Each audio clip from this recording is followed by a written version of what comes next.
नमस्ते सदावत्सले मातृभूमि। विषय है कॉन्स्टिट्यूशन एलामली का। लोगों ने आज सुबह से एक बहस चल रही है और वो बहस ये है कि कहीं तीरथ सिंह रावत का इस्तीफा ममता बनर्जी के लिए संकट तो नहीं खड़ा करेगा। क्या ये कॉन्स्टिट्यूशन एलामली जो बीजेपी ने उत्तराखंड में खड़ी की है वो क्या ममता बनर्जी को मजबूर करेगी, उनके साथ कोई सियासती गेम होने वाला है? सवाल यहाँ पर ये भी पड़ता है कि तीरथ सिंह रावत का जो इस्तीफा आया, क्या उन्होंने जो कंट्रोवर्शियल कई एक स्टेटमेंट दिए उन स्टेटमेंटों की वजह से आया, या बीजेपी चुनाव से पहले एक नया चेहरा दिखाकर चुनाव लड़ना चाहती है इसलिए आया? सवाल ये भी है कि तीरथ सिंह रावत कॉन्स्टिट्यूशनली फंसे थे, एनोमली थी या एनोमली बनाई गई? सवाल ये भी है, क्या उत्तराखंड में बीजेपी की सिचुएशन ठीक नहीं है? सवाल ये भी है, क्या बंगाल में घेरने का प्रयास हो रहा है ममता बनर्जी को? इन सब पर हम लोग चर्चा करेंगे। सवाल शुरू करते हैं कि तीरथ सिंह रावत जिनके विषय में ये बहुत कुछ कहा गया कि उन्होंने कुछ महिलाओं को लेकर अभद्र टिप्पणियाँ कर दी, उन्होंने कुछ अमेरिका को लेकर टिप्पणियाँ कर दी, उन्होंने जो उत्तराखंड के अंदर मंदिरों को सरकारी नियंत्रण से मुक्त किया उस पर उनका जो निर्णय आया, या फिर जो गंगा स्नान का मैटर आया कुंभ का, उसमें तीरथ सिंह रावत कुछ ज़्यादा ही धार्मिक हो गए और जिसकी वजह से ये सब कुछ फैला। और लोगों का कहना ये है, मतलब खासतौर से विरोधियों का कहना ये है कि केंद्र की बीजेपी सरकार उनसे बिल्कुल भी खुश नहीं थी उनके इन कार्यकलापों की वजह से। इसलिए बीजेपी ने उनको ये कहा कि या तो इस्तीफ़ा दे दीजिए या फिर हम हटा देंगे। मुझे लगता है कि ये सिचुएशंस नहीं हैं। सवाल आता है कॉन्स्टिट्यूशन के आर्टिकल 324 का, कॉन्स्टिट्यूशन के आर्टिकल 356 का। सवाल आता है कॉन्स्टिट्यूशन के आर्टिकल 164 का। सवाल आता है कॉन्स्टिट्यूशन के वो peoples representation act section 151 capital A का। शुरुआत करते हैं कॉन्स्टिट्यूशन के आर्टिकल 151 कैपिटल ए से, वो पीपल्स रिप्रेजेंटेशन एक्ट के सेक्शन 151 कैपिटल ए से। बात यह है कि कॉन्स्टिट्यूशन ने जो प्रावधान किया उस प्रावधान के अनुसार आर्टिकल 324 में ये पावर दी है इलेक्शन कमीशन को, और इलेक्शन कमीशन का निर्माण किया गया है कि कोई भी फेयर फ्लो इलेक्शन के लिए रिस्पॉन्सिबिलिटी इलेक्शन कमीशन की बनती है। और इलेक्शन कमीशन ये तय करता है कि किसी भी राज्य में फ्री फ्लो इलेक्शन हो जाए। इसके लिए ऑनरेबल सुप्रीम कोर्ट में जब आर्टिकल 143 के तहत गुजरात का मामला वाजपेयी सरकार ने भेजा था, गुजरात का मामला क्या था, गुजरात में गोधरा के जो पोस्ट गोधरा के दंगे थे, उन दंगों के बाद नैतिक आधार पर उस समय के वहाँ के मुख्यमंत्री नरेंद्र भाई मोदी ने इस्तीफ़ा दे दिया था और चुनाव के लिए जाना चाहते थे। सिचुएशन ऐसी हो चुकी थी कि उस समय कांग्रेस को लगा कि अगर इलेक्शन में अभी चले जाते हैं तो गुजरात पूर्ण रूप से पुनः बहुमत में आ रहा है क्योंकि दंगे हुए हैं।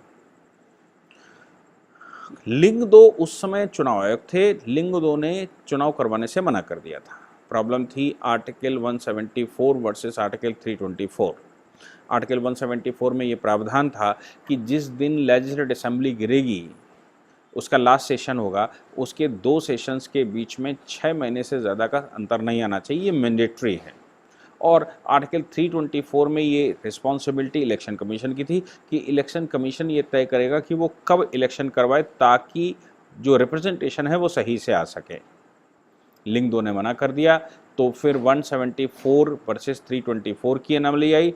उस एनामली को लेकर उस समय की केंद्र की सरकार और सुप्रीम कोर्ट गई आर्टिकल 143 में, और उसने पूछा कि ये 2 कॉन्स्टिट्यूशन के आर्टिकल्स आपस में लड़ रहे हैं, इनमें क्या फैसला होना चाहिए? क्या चुनाव हर हालत में 6 महीने के अंदर होना चाहिए, या फिर इलेक्शन कमीशन उस कॉन्स्टिट्यूशन से बंधा हुआ नहीं है, इलेक्शन कमीशन को फुल पावर है?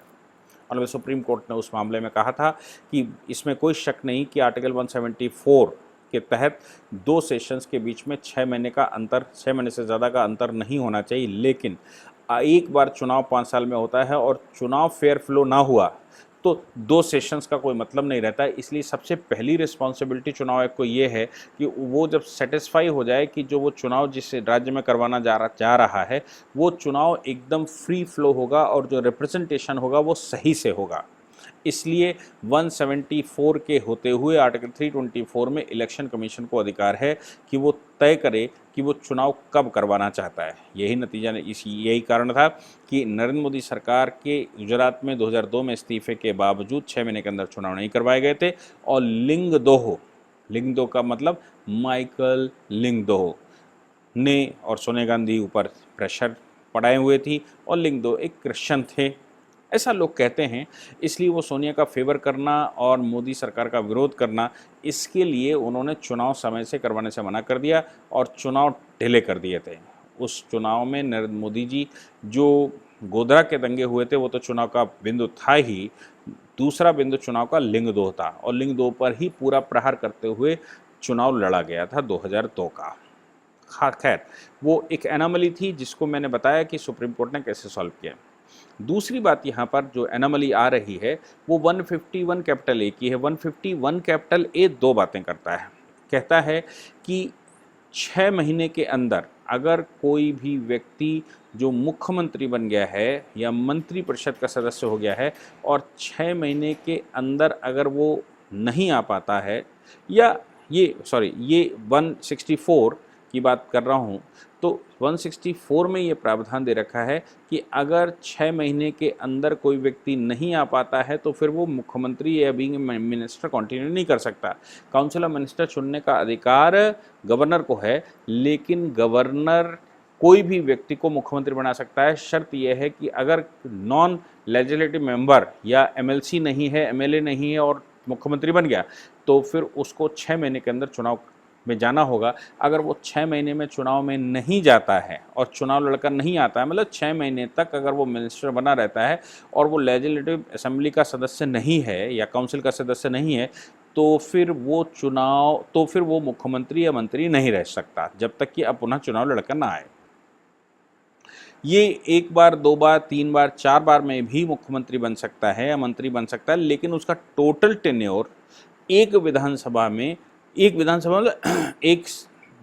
के पूरे 5 साल के टेन्योर में 6 महीने से ज़्यादा का नहीं हो सकता है। वो 1-1 महीने करके 6 महीने भी रह सकता है, 15-15 दिन करके वो 12 बार रह सकता है, लेकिन वो 6 महीने से ज़्यादा टोटल नहीं रह सकता। तो एक तो बात ये आ गई। दूसरी बात ये आ गई कि चुनाव कैसे करवाया जाएगा।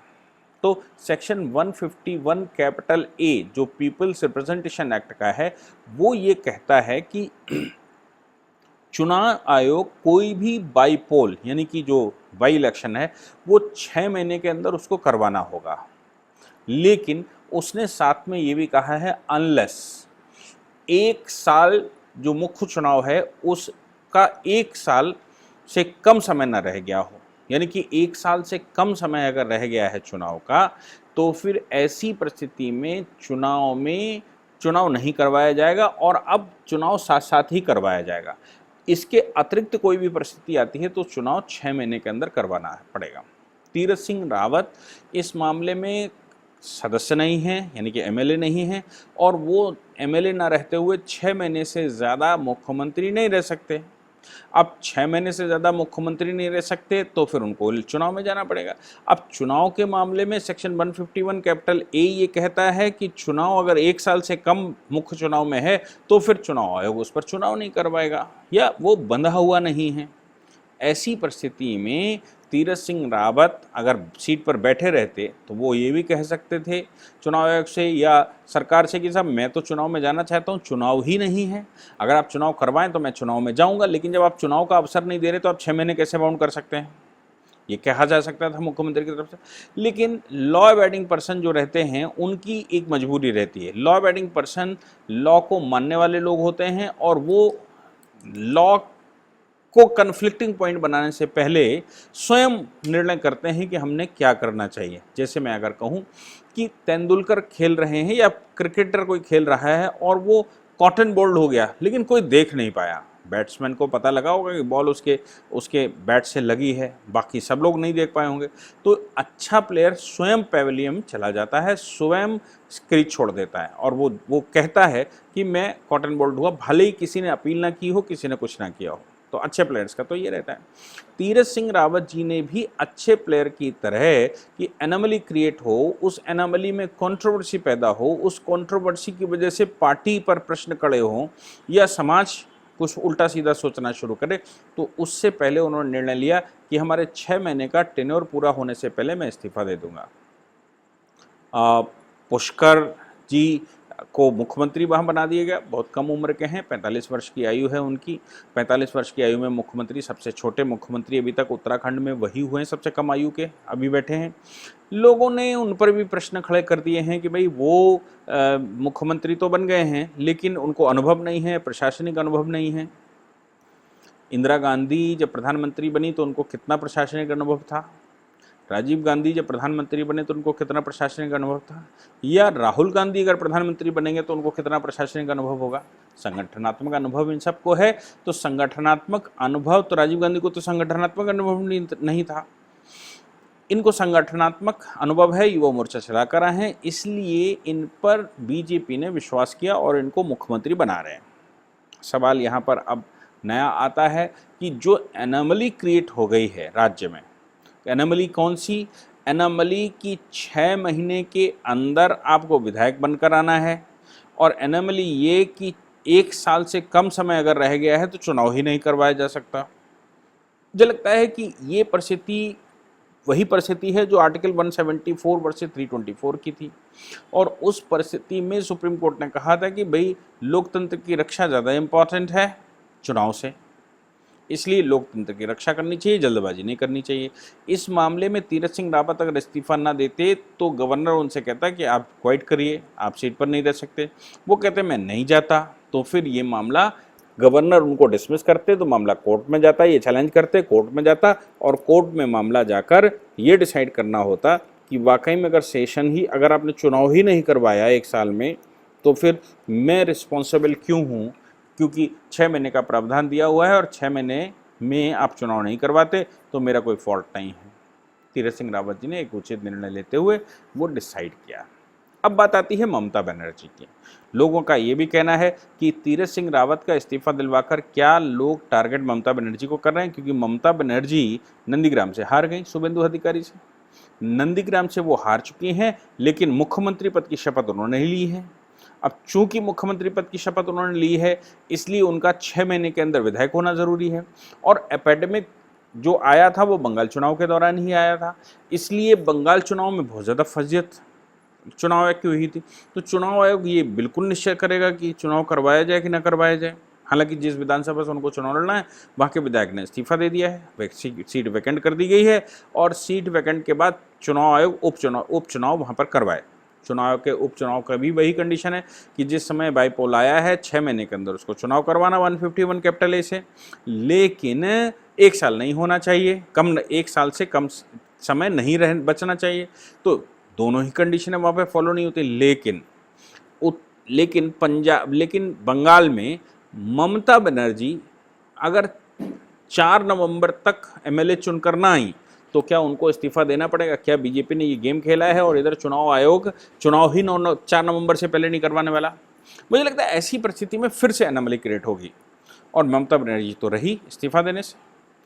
ममता बनर्जी अगर इस्तीफा नहीं देगी तो गवर्नर उनसे कहेगा कि आप डिसमिस किए जाते हैं, हम दूसरे को किसी को अवसर देते हैं, वो मुख्यमंत्री बनेगा। ममता बनर्जी लड़ेगी, लड़ते हुए वो कोर्ट तक आएगी।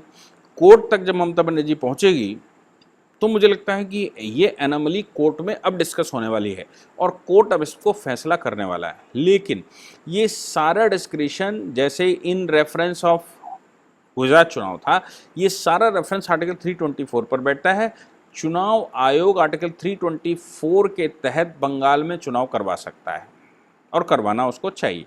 हाँ, अलग बात है कि 6 महीने के अंदर चुनाव होना चाहिए, उसमें अभी अमेंडमेंट आ सकता है कि अगर 6 महीने के अंदर चुनाव न करवाया गया तो फिर ये 6 महीने की कंडीशन से बाध्य नहीं है, और अगर 6 महीने के अंदर चुनाव करवाया जाता है, कोई ना कोई बाईपोल होता है राज्य में, तो फिर वो सदस्य बन ही जाएगी, या लड़के आएगी, या लड़ने का अवसर मिले। तो अपॉर्चुनिटी मिस नहीं की जा सकती। तो जो अपॉर्चुनिटी है, अपॉर्चुनिटी जब तक देंगे नहीं तब तक मुख्यमंत्री तब तक चुनाव जीत कर कैसे आएंगे। मुझे लगता है ये सारी एनामलीज अब कोर्ट में खुलकर आने वाली हैं और अब कोर्ट इन पर विशेष प्रकार से लड़ने वाला है।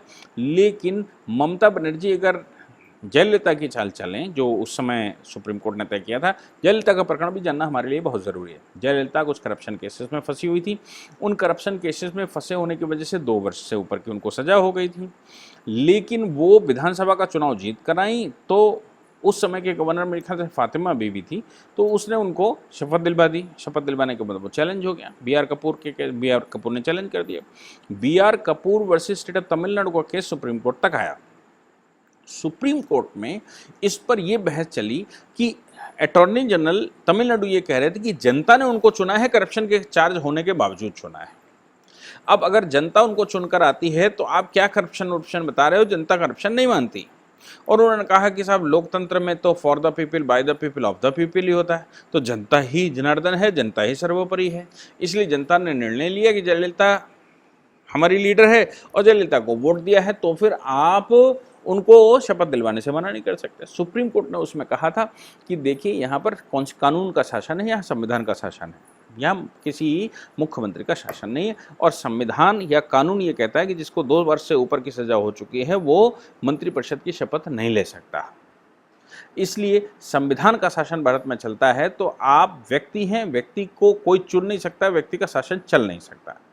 इसलिए इसलिए जयललिता मुख्यमंत्री नहीं रह सकती। आपको याद होगा जयललिता ने उसके बाद पनीरसेल्वम को मुख्यमंत्री बनाया था और लंबे समय तक उन्होंने अज्ञातवास काटा था। वो मुकदमा जीत गई जब अपील में, तो मुकदमा जीतने के बाद वो फिर से पनीरसेल्वम को हटाकर खुद सत्ता में बैठ गई थी।